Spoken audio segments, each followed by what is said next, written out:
Hey everyone, welcome to Unique Ways with Thomas Gerard, an audio podcast. We've got a very distinguished guest today. He is a designer born in the Netherlands who lives in Liechtenstein. He is noted especially as a C-suite design executive and as a lighting designer of public and commercial projects all over the world. Please join me in welcoming Rogier van der Heide. Welcome, Rogier. Thank you, and nice to be here. Thank you. Thanks. Are you ready for 20 questions? Well, 20 sounds like a long list, but yeah, I'm ready for it. Let's do it.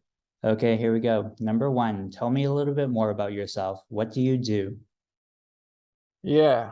What do I? Well, in the first place, I am a lighting designer. That's how it all started for me. And I've tried many other things and I've done many other things, but somehow I always return back to lighting design.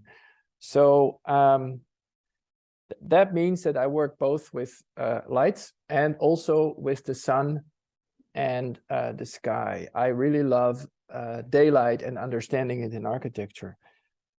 Doing so, I like to think with my head, but I also like to think with my hands. So what I do is design based on theory and processes and I don't know, innovation and such things, but also my designs are based on an artisanal, crafted approach to light.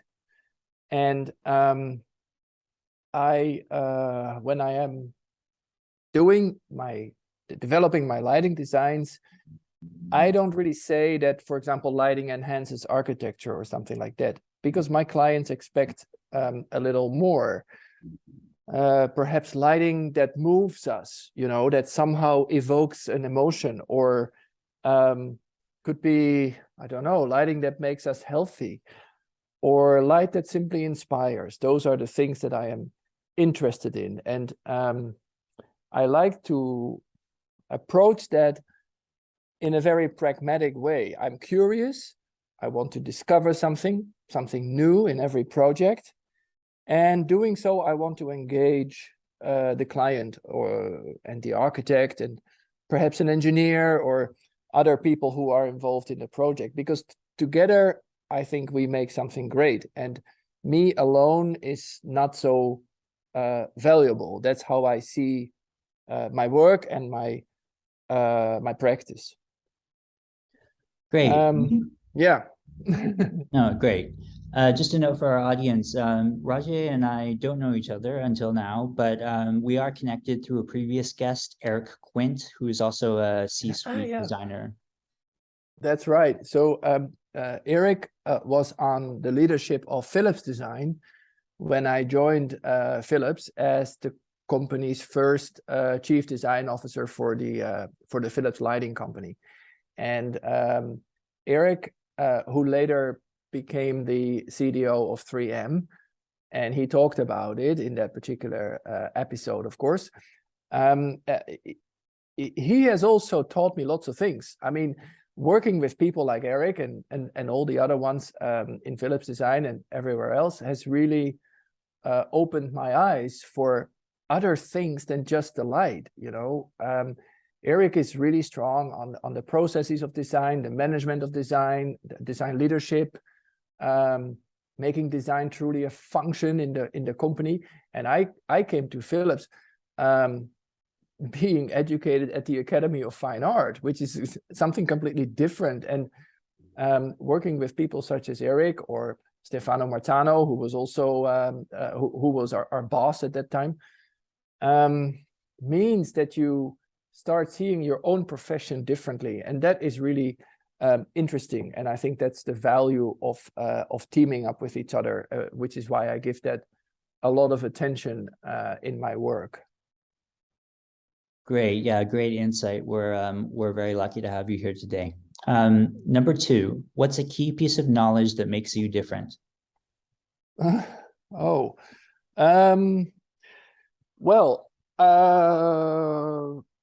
I don't think there's any key piece of knowledge, because my projects, they vary wildly, and I don't think they are repetitive. I am basically very keen to learn something new. I'm just a curious boy, And it doesn't really stop at the boundaries of lighting design. My clients inspire me a lot to learn more. And really, thanks to them, I have gained knowledge in very different fields, like fashion design, because I worked for Prada, or the conservation of art, because I did the National Museum in Amsterdam. I don't know, I learned a lot about agriculture and how plants grow and how their photosynthesis works, because I worked with farmers developing LED solutions to create urban farming. I know a little bit about traffic management, about running a hotel, luxury retail. I mean, it all seems wildly different.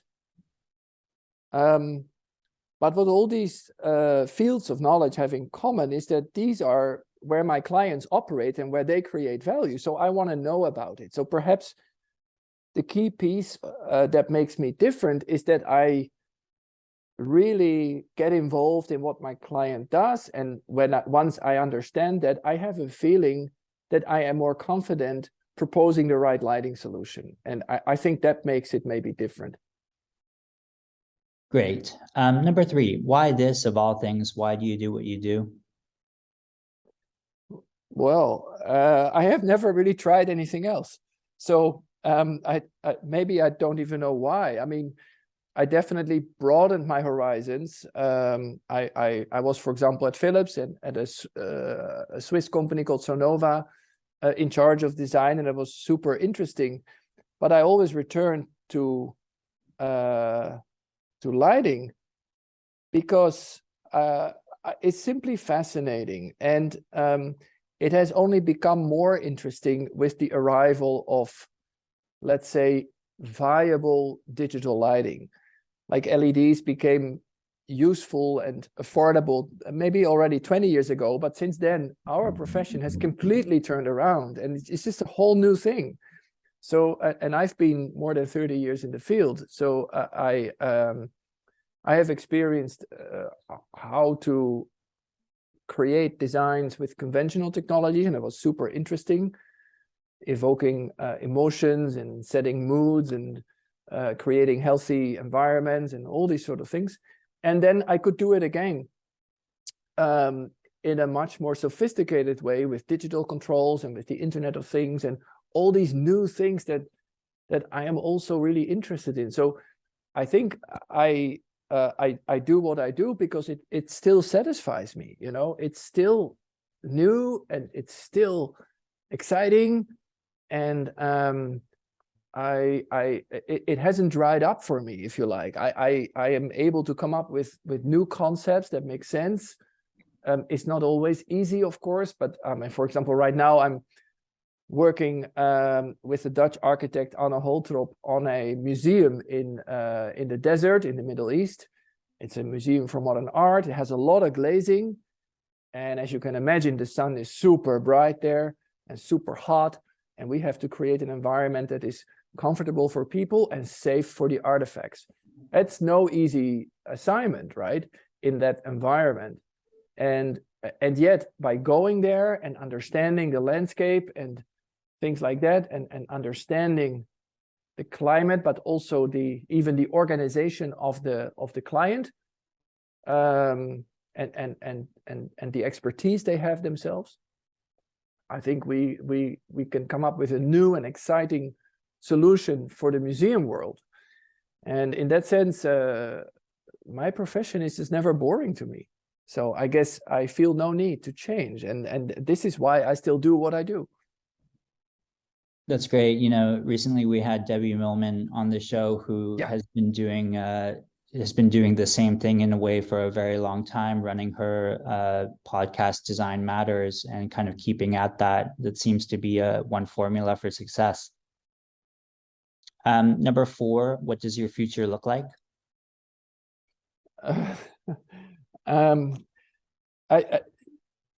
You really ask me all these big questions, and it's in a way good, because I really need to think now about all these things, because I do not think about these things every day, but I I think we are coming from a way of designing, which very much evolves around individual interests of users and consumers. Like we have this whole big wave of user-centric design, human interaction design, which is really for the individual user of something. We wonder how people as individuals experience what we make, what we create, from interfaces to whole architectural environments and everything in between. And I think that the future for me looks a little different than that. I've been doing that too, and it's important. And I have learned a lot, and together with my clients, I work on solutions that are super user-centric and that provide people with great and profound experiences. But my future, I hope, will be more in making positive systemic changes. Like my ambition perhaps is not to work only for the individual that enjoys what I create, but really delivering design that sparks a positive impact at a bigger scale, like you know, related to climate change or the food chain or energy supply or all these big things that are now happening and that we're all confused how to solve everything. And I actually believe that designers, like all the people on your show, and perhaps even myself, you know, I think that we are very well placed to come up with ideas how to solve these bigger things. And I hope that the design community understands that we don't have to continue to, or maybe we shouldn't continue, I don't know, to work just on individual experiences and individual satisfactions or individual motivations, if you like, of the users of our products, but that we can also contribute to larger systemic positive change. That would be great if that would be my future. Great. Number 5, I like to say, is unique to this podcast. The question is, let's talk about location. How does the notion of place play into what you do? Oh, wow. Yeah, you know, this is a question that really I have been thinking about a lot myself lately. I mean, even without you asking me that, I think this is a super interesting topic because, let's say, you could say traditionally there are maybe 3 components of what place is, right?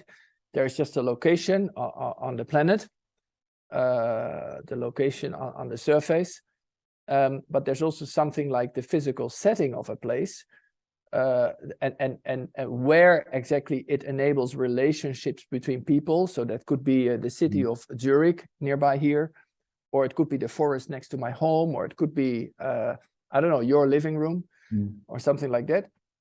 Let's call it the locale.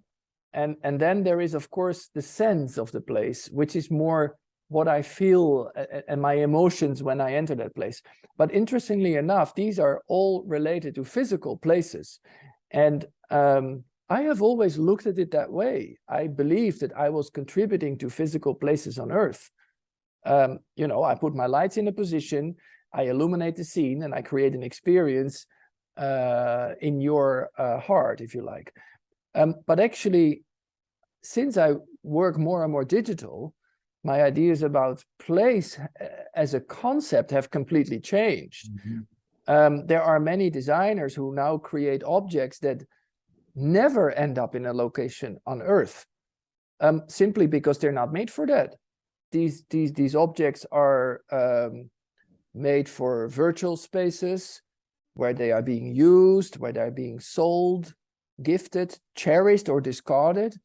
And I have discovered that lighting can be the same. I mean, that was for me really a surprise, that you can use software such as Unreal Engine, for example, a game development software, to create lighting designs that really never become real. I mean, they are real in a virtual world, but they are not real in a physical world. So these are lighting designs for virtual spaces, for virtual objects, or even for virtual people. But in my view, as I see it now, they are just as much placemaking as their siblings in the real world, right? So my understanding of place has changed completely because of the digital revolution. And I do design lighting for virtual spaces nowadays. That's great. I mean, we get so many responses to the place question beyond the geography, of course, the digital, and all the different kind of permutations of that are starting to really surface. Number 6, if you had to start from the beginning, what advice would you give your former younger self? Oh, I would, well, definitely surround yourself with people who are kind to you.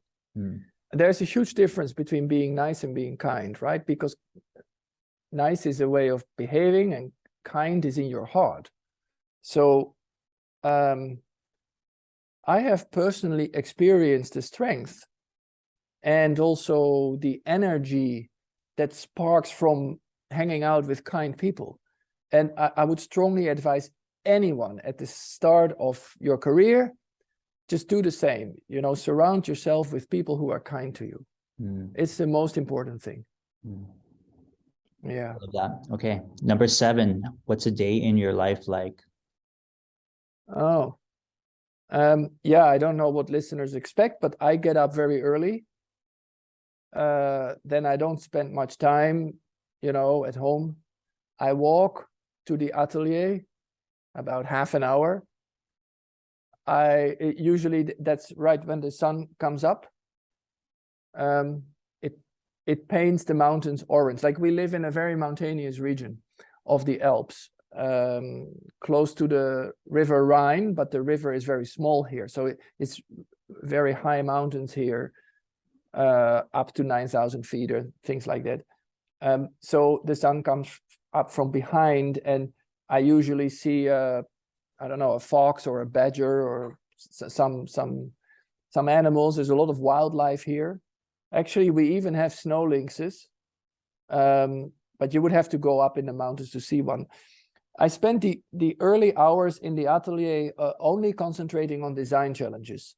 I really like to detail and to make something, to make it concrete, either by means of a model that I craft, or sometimes we 3D print them, but also drawing.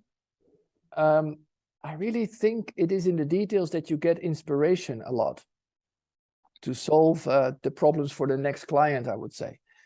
And I prefer to work alone those early hours, because the whole remainder of the day, it will be full of people, you know, collaborators, clients, partners, all sorts of things. So we do a lot of design workshops because I believe in co-creation, a collaborative approach. So we usually start at 10 o'clock.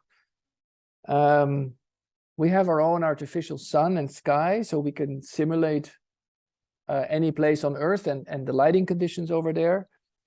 So we work a lot with physical models that we then have prepared, and the client is usually present when we evaluate those, because it's fast and it's reliable, it's very intuitive. But it's most of all good fun. It's just so great to see how these real experiences of light spark real conversations about it.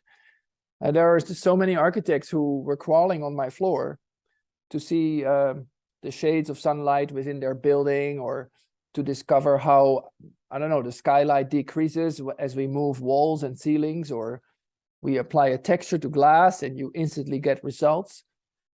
So even, I don't know, after so long, you know, 30 years I've been in this profession, there's every day these fascinating moments when someone's eyes open and when they literally see the light. And then, so this lasts the whole day. And towards the end of the day, I just sit down, I write my notes, I scan all my sketches, everything. I keep a record of everything we do. It's really important to build knowledge and to create this big library of all our ideas, because that enables us to, not to copy or to repeat, but to actually develop new concepts in the future.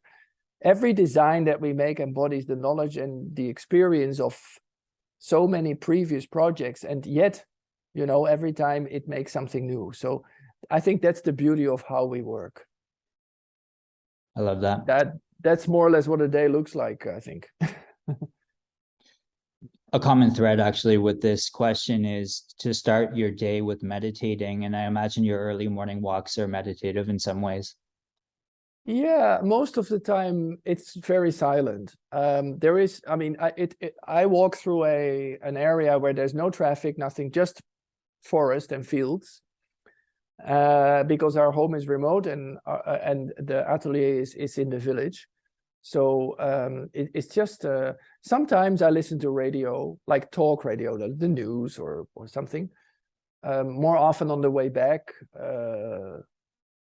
perhaps. But you're right. In the morning, it's not really like meditation, but it's a nice quiet moment that I can enjoy, and it's only half an hour, but it's enough to start a day in a really good way. Great. Number 8, lifelong learning is a popular topic. How do you stay up to date? Yeah, that's right. Everyone on your show, I'm sure, is curious by nature. That's what designers are.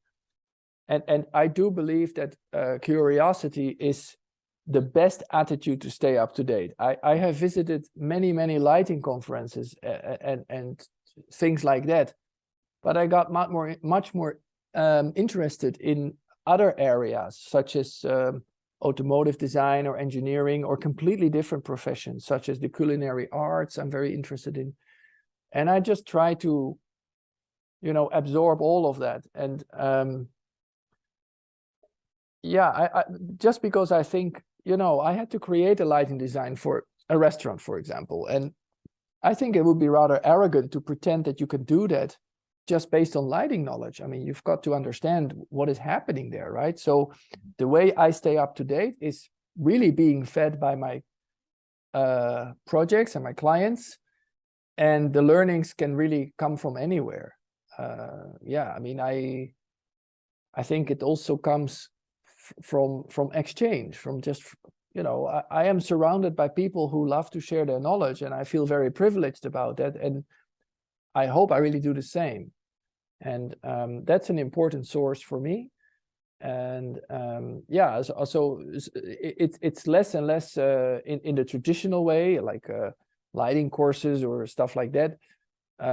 It's more and more by doing things that are natural learning opportunities, maybe. Nice. What tools do you use? Are you mostly digital, or are you analog as well? Well, of course, I'm digital. I mean, I think that's the only way, right? Mm. The whole group is digital. I mean, we already discussed some of the tools that I use, right, to design. The physical models and stuff is not digital, but on the other hand, the measuring instruments that we stick into there are super digital. And I think, what tools do I use? Well, the tools that I use, they have something in common. What they all share is that they encourage discovery. So they're more geared towards finding out something new. So there could be desktop research, or it could be exploration of a physical model using light meters or something like that. Just to mention two completely different things that both spark new insights, right? So they encourage discovery, and they're also not restrictive. So templates or spreadsheets that calculate things, this is what I consider restrictive tools, because they actually basically just secure that you do things the way you did them before. And while that is, of course, cost effective and efficient, and it guarantees a certain level of quality, it will never go beyond where you are. And my goal is, together with my client, to every time try to enter a new level. So my tools are not restrictive in that sense. Another super important thing is that all the tools that I use, they have to foster communication. That they have to be for that. They're not just design tools. They are I don't know, anything that creates insight is great, especially when it does so, not just for me, but also for my client. That's why the physical models are super, because they really empower my client. The client can come and just share what he feels when he sees the model illuminated. There's nothing anymore in between. There's not the artificial impression of the rendering. There's no numbers of the calculation. There's just this pure concept of light created with real light, possibly at another scale than reality, but it doesn't really matter. And because of the tools presenting in such an engaging way, you really get feedback that is much more profound and much more substantial than what you would get using other tools. And as a result, my lighting designs are very, very much ingrained with the DNA of my clients. So of course we also use the digital tools. This is clear. I mean, we deliver our lighting schemes in Autodesk Revit. I don't know if that means anything to our listeners, but Revit is a building integrated modeling. It means that engineers, architects, lighting consultants, acousticians, and everybody else, they're working in one shared model. And and the model is doing a great job in terms of clash detection, for example. Like, you know, I cannot put a light where somebody else puts an HVAC conduit or something like that. These sort of things. So of course, I think we would miss out on a lot of projects if we would not be on Revit. It is the de facto standard these days. Another thing I use extensively is photography. So I am trained as a photographer originally long ago, and that has never left me. Or yeah, I have always stayed faithful to that, if you like. You know, so I photograph a lot of lighting scenes that I either create in the atelier or that I find, and it has become a way of communicating with my clients. And it leaves a lot more room for interpretation than an instant or a detailed rendered image, which is simply it pretends a certain level of reality, but it really isn't, of course, because the project still has to be created. So I think it's more honest to communicate visually by means of images that have that sort of roughness or room for interpretation at the stage in the design process where still so many things are unanswered. So those are my tools: the physical models, the digital tools such as Revit and other technical software for the final design stages, and a lot of photography to exchange ideas, basically. Yeah. Great. Okay, halfway here. Number 10, how do you deal with work-life balance? I do not work unless I am in the atelier or, of course, at the client's location. I do not work anywhere else. So I do not work from my home. So probably that means I spend a lot of time at the atelier, but when I'm not there, I'm not working. So that gives Malika, my wife, and myself a lot of time together, which is really important and great and you know, super nice. And I think that with the pandemic, everybody started to work from home, and I have also tried that, but it wasn't really very good for us. I also find that I can concentrate focus a lot more on the design work when I am really in the atelier, and I really think my clients deserve that I have that focus. So, you know, they expect that and they pay for it, and you know, I have to stay focused, and I find that the easiest in the space where I am surrounded by their materials and all of our tools that we can use to mock up lighting, and where we can be either very digital, as we just discussed, or very crafted, setting up mock-ups and stuff like that, where you have everything at hand, and you don't need to plan or prepare lots of things because everything is simply there, you know. So and at the same time, to stay closer to your question, that has really defined the way I manage my work and private life balance. So when I shut the door of the atelier, it's done for the day or for the evening or whatever. And only when I come back the next day, work starts again. So it works for me really, really well. And yeah, I think it's very personal. I would not recommend it to anyone.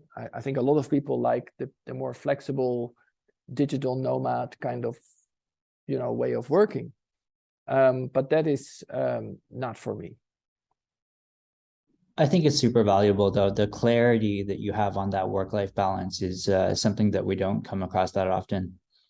Number 11. Yeah, can I Yeah, please. respond to that quickly? I don't know how much time we have, but you know, for a lot of designers, including myself, I think the work is more perceived and felt as a way of life rather than a job, right? Yeah. And this is true because I think as a designer, more than some other jobs or professions, more than some other professions, you put your heart and soul into it because otherwise it just doesn't work.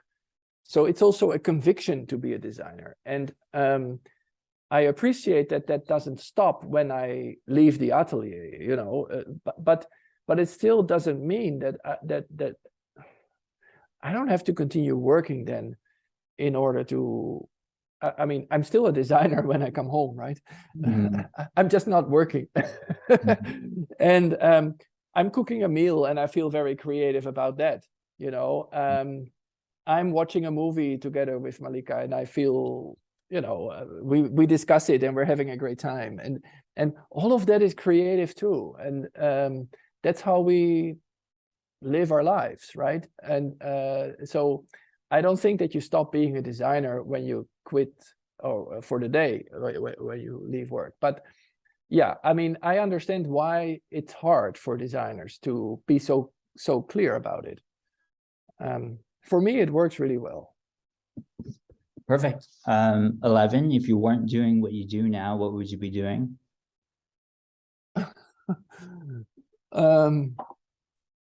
Oh, I don't know. I never had to think about that. I mean, I did many different things, right? I mean, you have seen my resume. I worked in corporate leadership, although in charge of design, and it was somehow all related to lighting. I mean, my time at Arab, which is the British global design and consulting firm, it was really amazing. I mean, I was leading a team. I was together with them reaching new heights. It was a really great experience. We almost like reinvented what lighting design is. We were with 60, 70 people in the end, but it was still lighting. So, and then came Philips and I mean, that's a lighting company, right? I felt very, very proud that I got a design job at Philips in the leadership. I thought, you know, this is like a dream. And but I actually firmed it up very, very much like a lighting design job, perhaps. I don't know. So it might be tempting now to say that I would be probably leading other people, helping them to achieve their creative development goals or something like that. I would really enjoy that, but I have done that already in those jobs that I just mentioned. Mm-hmm. I also do a lot of mentoring on ADP List, which is a internet platform where, well, mostly young designers can find mentors. So that is fairly similar. But I mean, since I have done that already, I'm probably not allowed to answer that, like leadership.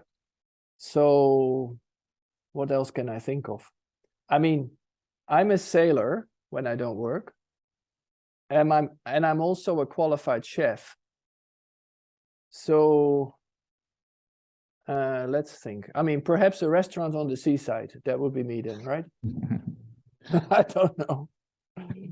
Okay. It's just a question that I never have asked myself. You know, what would you do if it wouldn't be lighting design? It's just so natural to me to do this. Love But it. thanks for, you know, opening my thoughts. That's great. Okay. Number 12. Is there something Yeah. you wouldn't want to do with your career? With my career, really, well, I feel really great when we establish something collaboratively. Like I'm not, I can be alone very well, like those mornings that I described, but I feel really great when we achieve something together. I am much less happy, let's say, when a client just sends us a box of drawings with an assignment to return the lighting design, right? I mean, this happens, of course, and I can do it, but I do not exactly enjoy it because I constantly have the feeling that I don't accomplish what we could have done. Like, it just doesn't create as much value or substance, if you like. So I would not like my career to go in that way. Like, I want to continue or even deepen those relationships with clients. That is very much what I am. What would you not like to do? Yeah, you could maybe think of like projects in countries that have very despicable government or something like that, right? Perhaps I would not do that if it's politically not agreeable, or how to say that. On the other hand, people everywhere around the world deserve, you know, the ability to learn, to have food, to be healthy, and all of that is related to good lighting, all of it. So I would not so easily refuse any assignment if it improves the lives of people, I think. One of the things I do not want to do anymore in my career is the excessive traveling that I used to do. So, I mean, sometimes it's necessary, but you know, the times that I make 150 flights per year is definitely over. I mean, it just does not make any sense. In particular in relation to climate change, but also simply in terms of how we spend our time and how we preserve or improve our health. I mean, we've got great tools nowadays that in some ways make the collaboration even better than the many travels used to do. So I wouldn't do that anymore. Great. 13 is, what's your favorite word, quote, or sentence? Oh, that one I can answer easily. It was said to me by Johnny Boer. He is a 3 Michelin star chef. And he said, use good ingredients and give your cooking your own style. Cool. A least favorite word, quote, or sentence? I don't know. That one I have to think longer about, probably. Well, you know, I'm not fond of corporate babble or all these business buzzwords, if you like. Like, I actually think that using those like low-hanging fruit, or we've got to move the needle, or let's connect the dots, or all this stuff, I actually think that it alienates people in the team. I think the negative impact of using such language is far greater than those who use it really what they realize. You know, they don't think about that.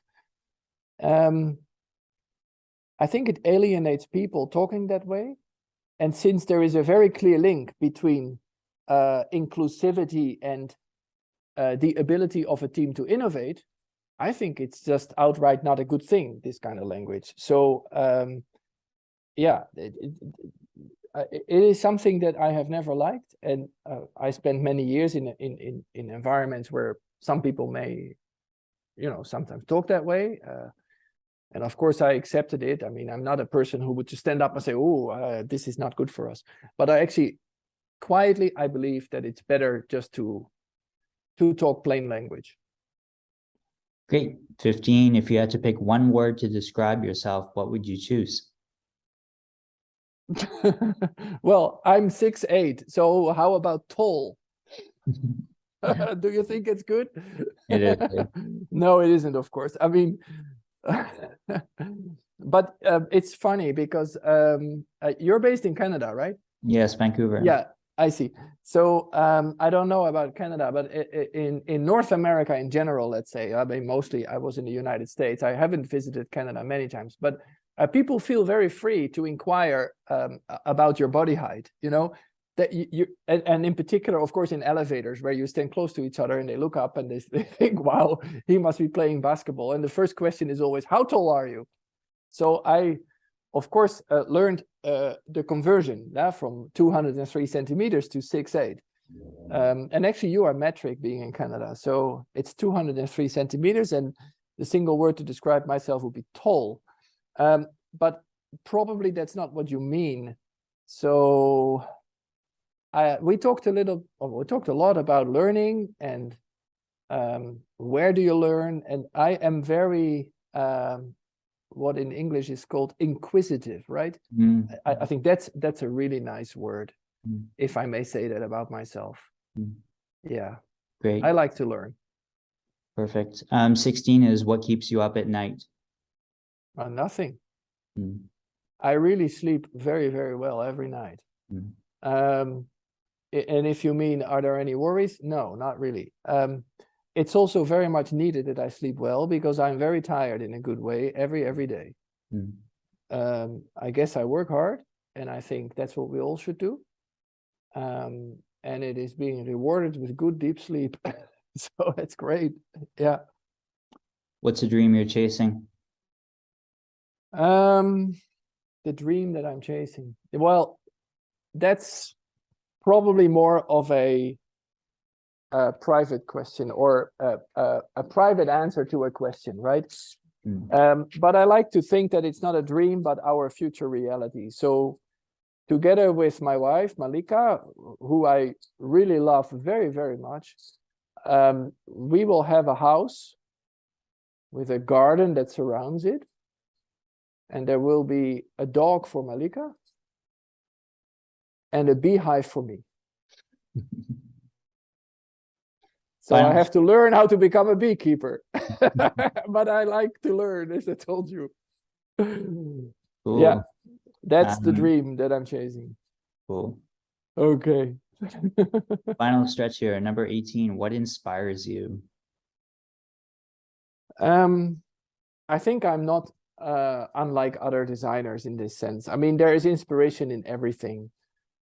There might even be too much sometimes. I mean, I just see new opportunities in so many things. And with my clients, I can always convert them into new and better realities for them. But I can also, I can find that simply in working with them. I can also find it in books, of course. You know, the last one I read was an old book. It was the lecture of Louis Kahn at the University of Zurich. So the reason was actually that I lectured to the students and I quoted Louis Kahn about light and how he considers shadows an intrinsic part of architecture, which is very, very close to my heart and how I love to work. I mean, our profession is all about darkness, but that's a different podcast, I'm afraid. And then I decided to read his lecture, which has been published as a book, with and the book came with a compact disc. But I have nothing. I have no device where I can play the disc, so it's like a little old-fashioned. Anyways, so but it can also come from a landscape. Actually, I mentioned the desert and how it solved my design problem or challenge to just go there and understand how the sun rises and sets, and everything in between. I mean, the inspiration is everywhere. There is too much of it almost. Sometimes I wish I would have less ideas. Okay, and 19, any advice you'd like to share? May I stick with the one about the people around you? Make sure that they are kind, actively turn away from those who are not good for you, and it'll give you a shiny career in design. You need support from others. I mean, that's really my advice. I mean, you cannot do it alone. And not only because design is so much about relationships, but also because design has become a very collaborative profession. Mm-hmm. It's not anymore the master architect or you know, who touches everything from the foundation to the door handle. It's designed by one mastermind. I mean, that's not anymore how it is. It's very collaborative. And in order to move forward in your understandings and your knowledge and your record, you've got to hang out with people who are kind and who wish you the best. And you, along your career path, you come across people who are not that positive or who radiate negative energy, and you just simply stay away from them. This is the best advice I can give. Great. And number 20, how can our listeners follow you? What's our call to action from you? Well, guys, the easiest is just to give me a phone call. The phone number is on my website. So that's very easy, and that might be old-fashioned, but it works really, really well. If you are more of a follower, like, you know, you don't want to reach out, but you would like to understand what's happening, I guess I write the most on LinkedIn, more than on other social channels. Yeah, I mean, and of course there is the website where you can see what I do. I guess that's yeah, that is the best advice. Just follow on LinkedIn. Okay, Yeah. well, thanks so much for joining.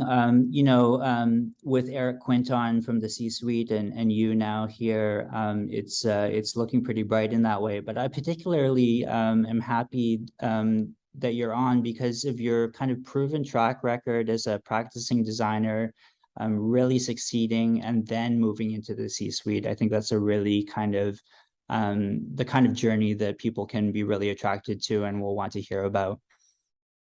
Yeah, well, thank you for those kind words. And it's been really a joy to have the conversation with you. And yeah, I mean, as I said, you have opened also my mind on a couple of things, and that's always really fascinating, right?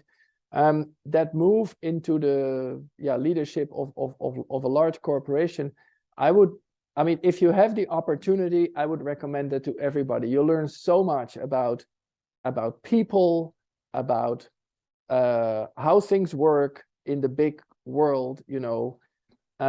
You get to discover so many new things that are new to you.